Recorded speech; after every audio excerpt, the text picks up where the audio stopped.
Bismillahirrahmanirrahim. Assalamualaikum warahmatullahi wabarakatuh. Kami dari kelompok 5 yang beranggotakan saya, Muhammad Fikri Ghazali dengan NIM 213121105 dan teman-teman saya, Sabingatun Dewi Masitoh dengan NIM 213121116 dan Akhfa Nazifah Askia dengan NIM 213121119. Di sini kami akan mempresentasikan tentang perbandingan 5 model ilmuwan filsafat ternama. Apa itu model filsafat? Makna model pada umumnya adalah pola, konsep, ataupun tipe. Sebagaimana dengan maknanya, model di sini yang akan dibahas merupakan pola, konsep, atau tipe pemikiran ilmuwan mengenai filsafat. Filsafat adalah ilmu tentang pencarian makna dari berbagai macam hal. Maka dapat disimpulkan, maksud model filsafat yang akan dibahas adalah pemikiran para ilmuwan mengenai filsafat atau proses pencarian makna dari berbagai macam hal yang ada di alam semesta ini. Model ilmuwan ini berisi tentang teori atau metode mengenai filsafat yang diperoleh dari pandangan, pemikiran, atau pendapat masing-masing ilmuwan. 5 model filsafat ilmuwan ternama yang akan kita bahas dalam presentasi pada kali ini adalah yang pertama ada model Bacon, yang kedua ada model Popper, yang ketiga ada model Kuhn, yang keempat ada model Lakatos, dan yang kelima ada model LW. Pertama ada model Bacon. Bernama lengkap Francis Bacon, anak dari Nicholas Bacon yang merupakan pengawal Ratu Elizabeth I. Francis Bacon adalah filsuf pelopor empirisme Inggris atau pelopor dan penggerak munculnya Renaissance di Eropa, dijuluki Bapak Filsuf Modern. Lahir pada 22 Januari 1561 di York House, London. Asal mula lahirnya model Bacon berawal dari ketidakpuasan Bacon dengan metode Aristoteles deduktif, dengan alasan karena menurutnya deduktif Aristoteles tidak memiliki dasar empirisme, dan ini hanya memperkuat apa yang sebelumnya telah diketahui. Model Bacon juga dikenal dengan sebutan empiriko-induktif. Empiriko sendiri berarti pengamatan, induktif yang berarti kebalikan dari deduktif, atau dapat diuraikan sebagai menguraikan pengamatan dengan melihat fakta-fakta baru kemudian diambil kesimpulan. Teori ini menekankan pentingnya sentuhan indrawi. Yang dimaksud dari sentuhan indrawi adalah pengamatan empiris. Dalam berfilsafat, penting adanya pengamatan. Maka urutannya dalam metode yaitu dari yang sederhana hingga universal atau kompleks. Tanda kurung induktif. Contoh model Bacon. Salah satu contoh metode induktif yaitu mereka meneliti 100 sampel survivor COVID-19 dan menemukan seluruh sampelnya memiliki kerusakan paru-paru hingga 40%. Sehingga dibuat kesimpulan yang membuktikan bahwa COVID-19 akan membuat organ paru-paru penderitanya rusak hingga 40%. Walaupun tidak semua survivor COVID-19 akan mengalami kerusakan paru-paru. Karena tetap ada kemungkinan bahwa sampel yang diteliti merupakan data yang tidak representatif. Walaupun demikian, metode induktif telah menjadi bagian dari sains untuk mengambil kesimpulan. Selanjutnya ada model Popper. Bernama lengkap Sir Karl Raimund Popper. Lahir di Wina pada tanggal 28 Juli tahun 1502. Ayahnya Dr. Simon Sigmund Karl Popper, seorang pengacara yang sangat minat pada filsafat. Karl Popper adalah seorang pemikir yang menguasai banyak bidang seperti sejarah, sastra, psikologi, politik, dan filsafat. Asal mula lahirnya model Popper. Popper menolak sistem logika induktif dan menggunakan logika deduktif dan tetap menggunakan teori probabilistik.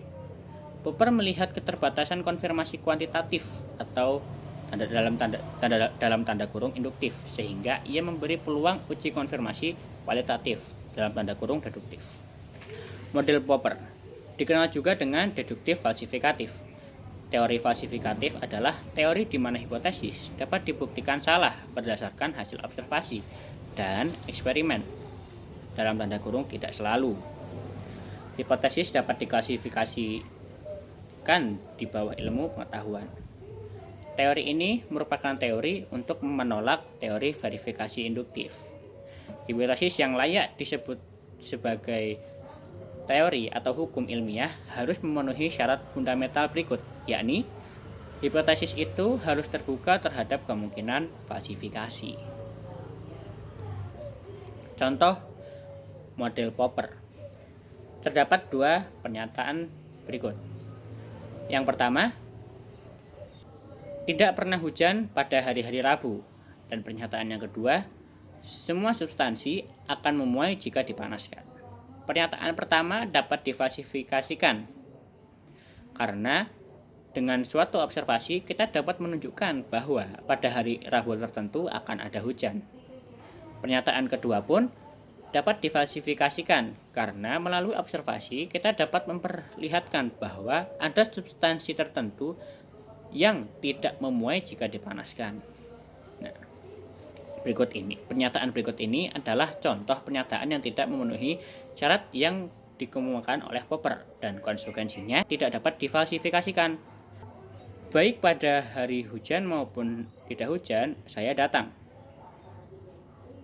Tidak ada suatu pernyataan observasi yang secara logis dapat menyangkal pernyataan tadi. Pernyataan di atas ini tidak dapat difalsifikasikan sebab semua kemungkinan yang akan terjadi atau diturunkan dari pernyataan di atas tetap benar. Yang ketiga ada model Kuhn. Bernama lengkap Thomas Samuel Kuhn adalah seorang ahli fisika, sejarawan, dan filsuf ilmu pengetahuan Amerika abad ke-20. Dia lahir di Cincinnati, Ohio pada tanggal 18 Juli 1922. Kuhn lahir dari pasangan Samuel L. Kuhn, seorang insinyur industri, dan Minette Struck Kuhn. Asal mula lahirnya model Kuhn. Ilmuwan berusaha memahami konsepsi yang memungkinkan sains maju. Saat itu, posisi yang dominan adalah bahwa sains berevolusi secara terus-menerus. Ini terkait dengan gagasan ahli biologi tentang Darwinisme. Kuhn menyadari bahwa dalam hal ini membangun pengetahuan ada sebuah komunitas. Komunitas itu terdiri dari sekelompok peneliti yang berbagi visi yang sama dan prosedur yang sama.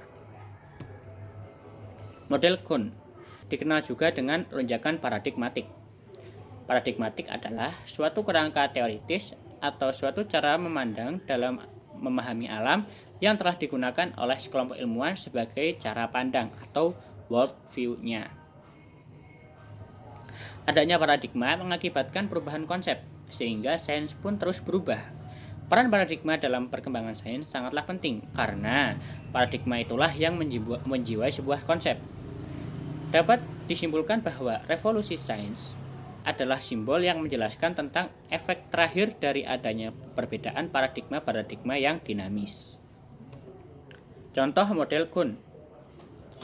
Pemikiran Thomas Kuhn tentang lahirnya ilmu pengetahuan dapat dikontekstualisasikan dalam pemikiran dan dinamika keilmuan Islam, terutama dalam membuka mindset ilmuwan Islam bahwa sesungguhnya dalam dinamika keilmuan itu tidak ada kebenaran keilmuan yang sifatnya mutlak, tetapi selalu terbuka peluang untuk lahirnya pengetahuan baru dengan epistemologi keilmuan baru yang terkadang lebih dapat diterima oleh masyarakat. Sehingga dalam konteks keilmuan Islam menunjukkan bahwa Islam memiliki dasar pegangan Al-Quran dan Al-Hadis yang diyakini komunitas muslim sebagai kebenaran dan pedoman dalam hidup. Yang keempat ada model Lakatos. Bernama lengkap Imre Lakatos, lahir di Hungaria pada tanggal 9 November tahun 1922. Menyelesaikan studi di University of Debrecen pada bidang matematika, fisika, dan filsafat. Imre Lakatos meninggal pada tanggal 2 Februari tahun 1974 di London sebelum menyelesaikan karyanya yang berjudul The Changing of Logic Scientific Discovery sebagai pembaharuan dari karya Popper The Logic of Scientific Discovery. Asal mula lahirnya model Lakatos. Imre Lakatos mengambil jalan tengah atas dua pemikiran ilmuwan.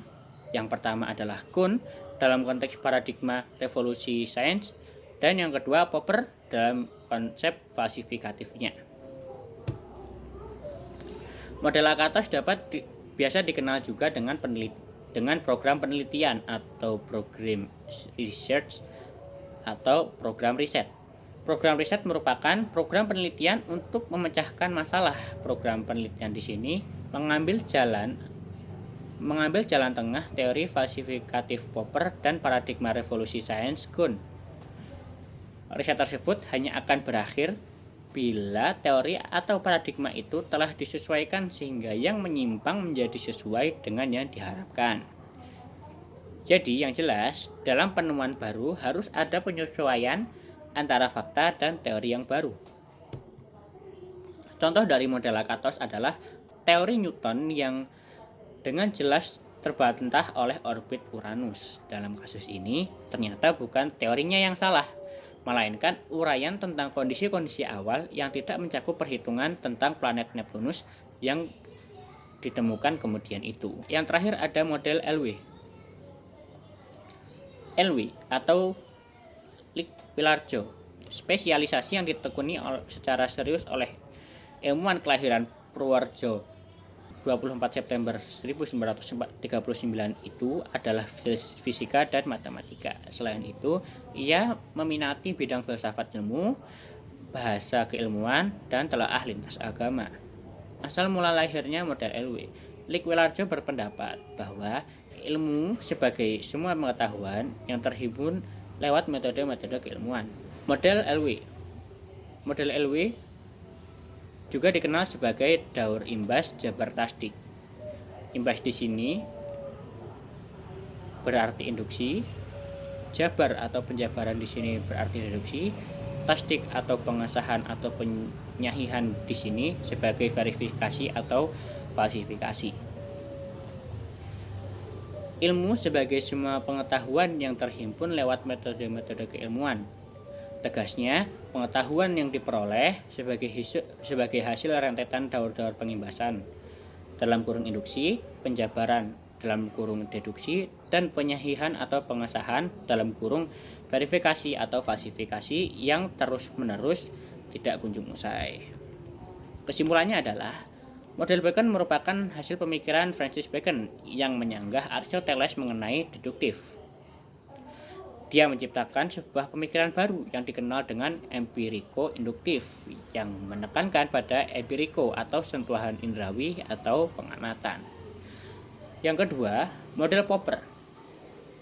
Model Popper merupakan hasil pemikiran Sir Karl Raimund Popper yang menolak konsep verifikasi deduktif. Maka lahirlah teori deduktif falsifikatif Popper. Popper menekankan pada teori tidak semua hipotesis di bawah ilmu pengetahuan ada kalanya pakai logika dan falsifikasi. Yang ketiga, model Kuhn merupakan hasil pemikiran Thomas Samuel Kuhn yang atas pemikirannya menciptakan teori lonjakan paradigma. Paradigma ini mulanya berawal dari kesadaran Kuhn perlunya komunitas peneliti. Paradigma di sini yakni sebagai skema kognitif berfungsi sebagai suatu cara untuk mengerti alam sekeliling dan memahami alam ilmiah. Yang keempat, model Lakatos merupakan hasil pemikiran Imre Lakatos. Dia mengambil jalan tengah dari dua ilmuwan yakni Kuhn dan Popper. Teorinya dikenal juga dengan teori program penelitian. Yang menjadi penekanan pada teorinya yaitu penemuan baru harus ada penyesuaian antara fakta dan teori yang baru. Yang terakhir adalah model LW merupakan hasil pemikiran Lick-Pilargeau. Dia berpendapat bahwa ilmu sebagai pengetahuan yang terhimpun lewat metode-metode keilmuan. Dia menciptakan teori daur imbas jabar tasdik.